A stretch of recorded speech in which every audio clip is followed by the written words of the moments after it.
Hey everyone! It's Uno Amalgam time! Your favorite time! Time to add 10 more Uno versions into the game that incorporates all Uno versions. The Amalgam must grow. Today I have hand-picked 10 of the most frequently requested versions from previous YouTube comments and Discord messages, so hopefully there's at least one of them that you're hyped about finally being added. Before we can dig into the fun part, we gotta do some clarifying, and this one will have a big impact on the game, trust me.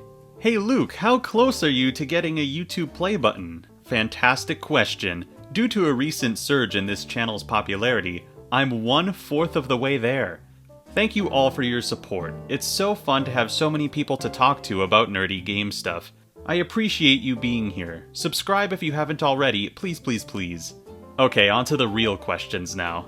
First of all, I just want to say that last episode where I went through a list of versions that won't be or are already represented in the Amalgam, it was super effective for progress making, but some of you in the comments thought it was all-encompassing.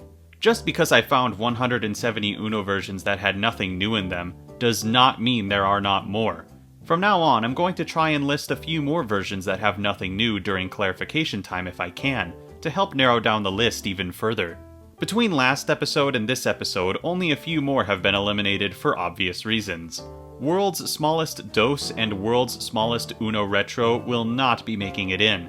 Additionally, Uno Moncler Genius had 2 versions, a black box and a yellow box, but they're effectively identical, so both of them aren't making it in either.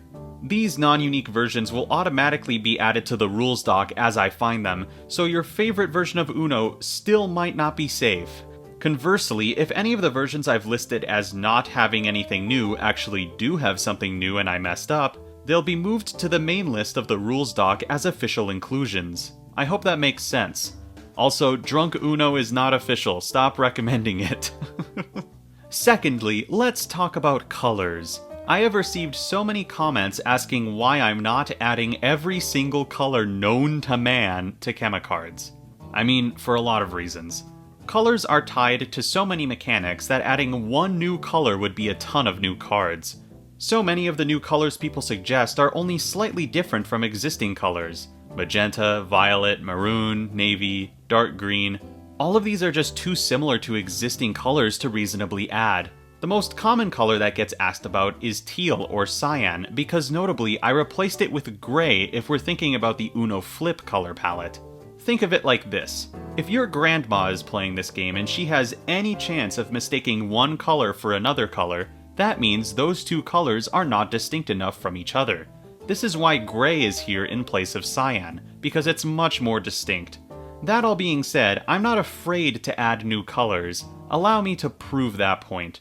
Some of you have pointed out in the comments of the last video that Uno USA had white cards, and that's not the only one.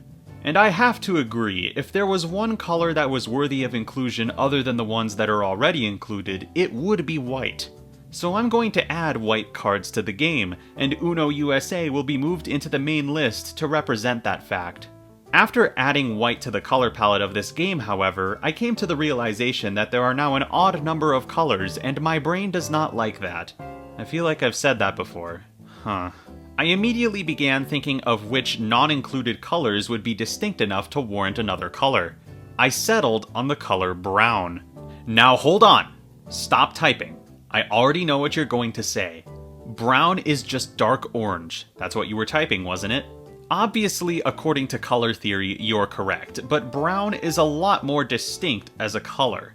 I mean, there's a brown and an orange M&M. Those little watercolor paint tablets for children include both brown and orange. If you hold up a brown and orange card, it's easy to tell which one is brown.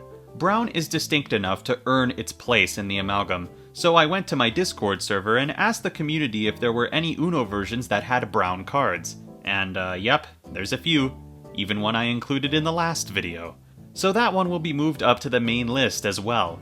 Now that I've added 2 new colors, how many new cards does it add to Chemicards?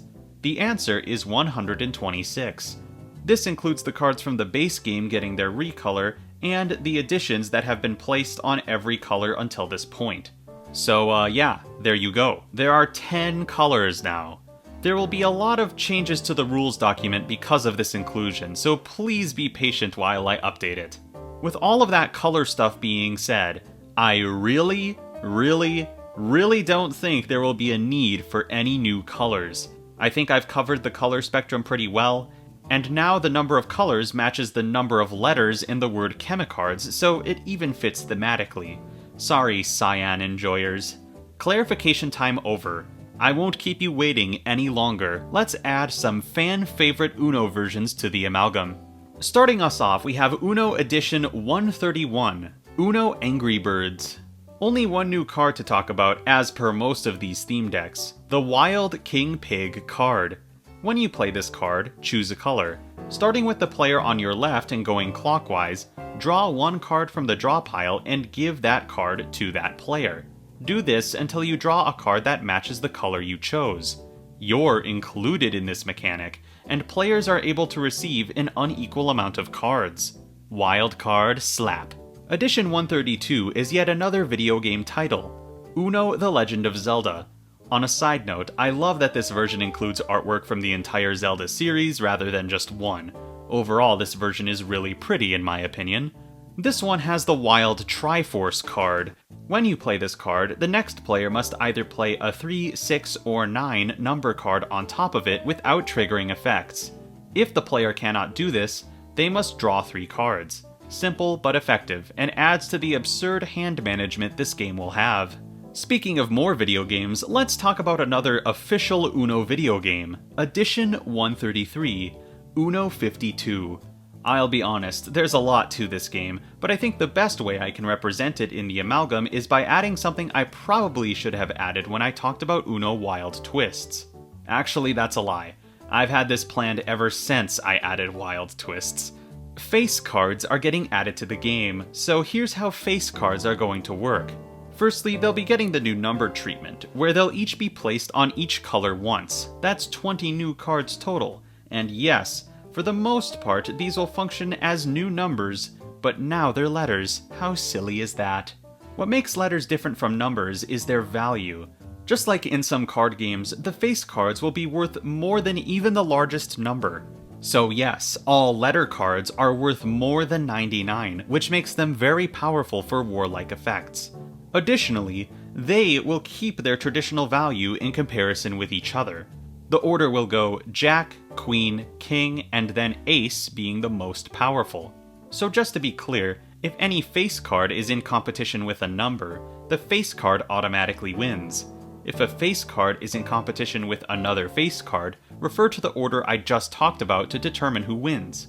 Another thing to keep in mind is that while these technically function as number cards, they do not contain any real numbers. So if any effect actually involves the number on the card in order to function or something like that, these cards will not work. When I first started this project, I had this funny image in my head that letters would somehow find their way onto the cards. I imagined it more in a mathematical sense back then. But either way, this is so absurd for a game like Uno, and yet here we are. Anyone who opts to watch this game from the sidelines without playing is going to get a headache just looking at these cards. Hey, speaking of kings, man, I love that segue. Edition 134, Uno Royal Revenge. Here we have an example of not one, not two, but 3 of the most useless bugs I've ever encountered. In Uno Royal Revenge, the youngest player must wear a foam crown at the start of the game. They're the king. Then they must wave this big plastic scepter through the air and point at another player. The scepter makes a sound and starts a timer. Uh-oh. The player who had the scepter waved at them must wear a foam jester hat. They are the jester. Play then proceeds like normal Uno until the scepter makes another sound after about a minute. When this happens, the player to the left of the current king becomes the new king, and that player chooses a new jester. I bet you're wondering what all of the point of that is. Well, the king and jester have special interactions with the special cards of this version. I'll get to that in a second, but firstly, I want to deal with these bugs. Let's get rid of these foam hats. They'll each be replaced with a single card. At the start of the game, the youngest player will be given the crown card. They can place that card in front of them near their character card. They're the royalty. The royalty will then choose the player who receives the fool card. Same deal there. Nah, 2 MasterCards references in a row, gotta love it. Those 2 players have been assigned their duties, and the game will progress like normal afterwards. Now let's replace that ugly scepter. Instead of relying on a hunk of plastic and changing kings and jesters every minute, instead we can add another use to the king and jack cards I just added from Uno 52. If you play a king card, you become the new king, and you get to assign a new jester. If you play a jack card, you become the new jester. How thematically fitting. This is so much better than switching kings literally every minute. How absurd does that sound? Alright, I killed 3 bugs with several stones, and we know how to assign king and jester. Now we can finally talk about the special cards of this version. The first is the King's Wild card. I've had to change this one slightly just because of the whole triple play wild color choosing thing, so here it is. When you play this card, the current king gets to play a color card on top of this card without triggering effects. Wild card slap. Next is the King's Choice card. When this card is played, the king gets to choose any player to draw 1 card. This symbol will be placed on each color once, 5 new cards total. Finally, we have the Jester card. When this card is played, the current jester must draw 1 card. This will also be placed on each color once, 5 new cards total. You're welcome, everyone. I just made the game a lot cheaper by not including 2 foam hats and a plastic microphone that serves as an unnecessary timer mechanic. Moving on. Edition 135 is Uno Rummy Up. There are a lot of things in this game that have already been added to the Amalgam, but I think a new wild card to represent the main gameplay of this game will be a good addition. When you play the wild Rummy Up card, you must do one of 2 things. You may either discard all cards that contain the same number on top of this card without triggering effects in any order, or you may discard any cards of matching color in ascending numerical order on top of this card. Wild card slap. Those are the 2 main things you do in Uno Rummy Up, so I feel this is the best way to represent it without adding actual tiles and stuff. On a completely unironically unrelated note, we have Edition 136, Uno Unicorns, or Uno Unicorns? I don't know. We got 1 new mechanic, and that's the Wild Narwhal rule card.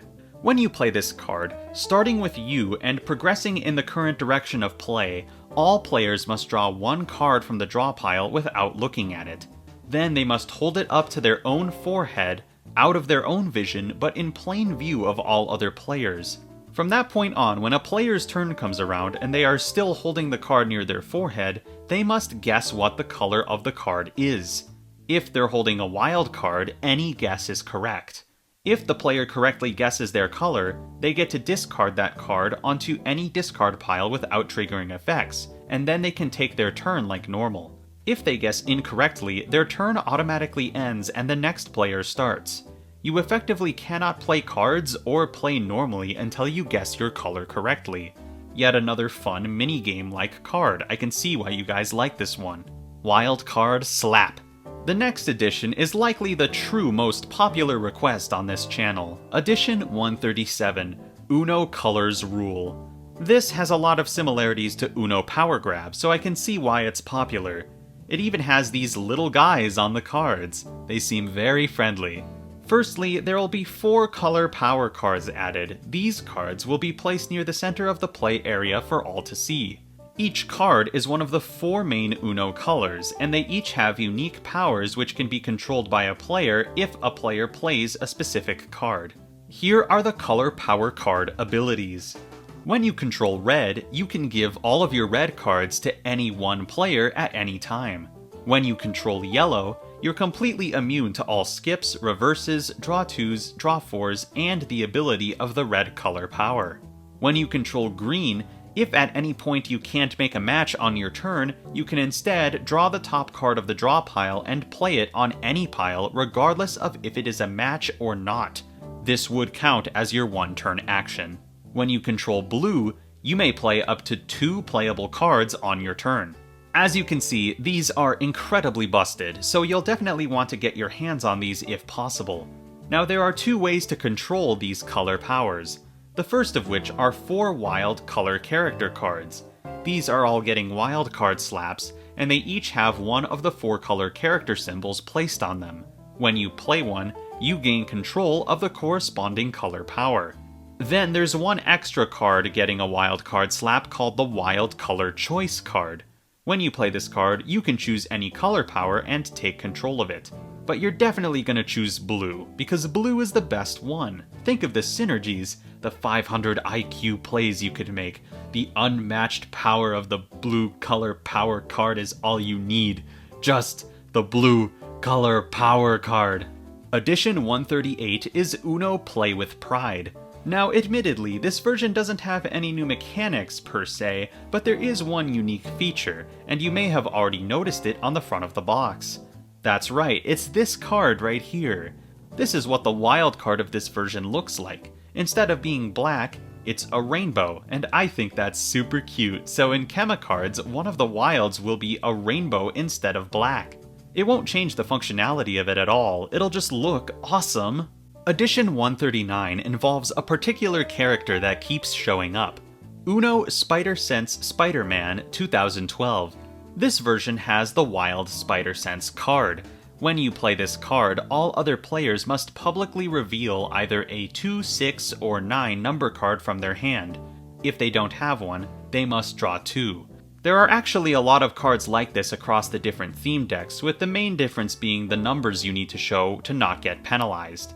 So expect more of these in the future. I swear this is the second most abundant mechanic type in Uno history. Wildcard Slap. Last but certainly not least, we have Edition 140, Uno Remix. Honestly, this is one that I've been putting off for a very long time, just because of how silly it is. For those that don't know, base Uno falls into the card shedding category of tabletop game. I actually own a copy of Uno Remix, and as I was reading through the rules, I realized that this is not only a card shedding game, it is also a legacy game. Legacy games are meant to be played multiple times in a row, or with the same group of players across multiple sessions, with previous playthroughs of the game directly affecting or changing the gameplay of future playthroughs. Uno Remix has several mechanics like this, for better or for worse. There are tons of cards in Uno Remix that involve you permanently changing specific cards. So once you've played with the cards one way, the next game they'll likely be different or more powerful. Additionally, there are specific cards in this game that instruct you to destroy them once you're used. Now, I don't know about you, but I do not like destroying cards that I paid real money for. These destroy cards and mechanics only exist to boost the legacy aspect of the game anyway. Well, that and to make Mattel more money. So forgive me for not including those. Regardless, Uno Remix still has a ton of new cards to add, so let's start with the new Wild Name card. Normally, this is a wild card that you would write someone's name on, and then that player would get to choose the color that resumes play. And then it would be permanently stuck that way, forever. I actually want this card to be reusable no matter who you're playing with, so I'm going to add 4 card faces of this, 2 new cards total. And on each of them, I'll place 4 of the 16 numbers any player may be assigned. When you play this card, choose one of the numbers on the card, and the player that corresponds with that number gets to play a card on top of the Wild Name card without triggering effects, therefore choosing a color. The rest of the cards I'm choosing to include from this version will all be altered in the same way. Normally you'd be instructed to write a name on these various cards, but like I said, I want them to be reusable. So instead, you'll get to choose a player the card affects. Firstly, we have the Wild Skip To card. This is very similar to the Go To card, except it doesn't rely on tiki nonsense. When you play this card, choose another player. You can even choose yourself. Play then immediately skips to the player you chose. This could be really good for team games. This will be going on each color once, 5 new cards total. Next we have the Giving card. When you draw this card, choose a player. This card then goes directly into that player's hand. This one will also go on each color once, 5 new cards total. Finally, we have the Shield card. When any draw-based card is played against you, you may play this card on top of it to block the effects. This can only be done if the draw card matches your shield card in color. Once again, once on each color, 5 new cards. I think that's more than enough representation from Uno Remix. Like I said before, I'm not going to add every single feature from every version, and I've already added enough color-based cards in this episode as is. The legacy aspect of Uno Remix doesn't really add much to the Chemicard's experience. Destroying and permanently altering cards just doesn't sit right with me. I hope you all understand why I chose not to include those specific mechanics. We still got a ton of cards out of Uno Remix as is. Anyway, that's another 10 Uno versions added to the Uno Amalgam, and a few of these were pretty big additions. In this episode alone, we added 185 cards, but that's mostly thanks to the new colors. That means we have an approximate total of 826 cards in Chemicards so far. Yeah, this game will be massive. I'm sure I'll reach the point where I'll only be adding single card mechanic versions, but I'm definitely not there yet, so who knows what the next episode will hold. If you want to help this project, the best thing you can do is subscribe and watch the rest of the series if you haven't already. I'd also love to hear your Uno version recommendations for future episodes. Be sure to check the rules doc in the description for versions I already added, and you can join the Discord server full of awesome people by using the link in the channel description.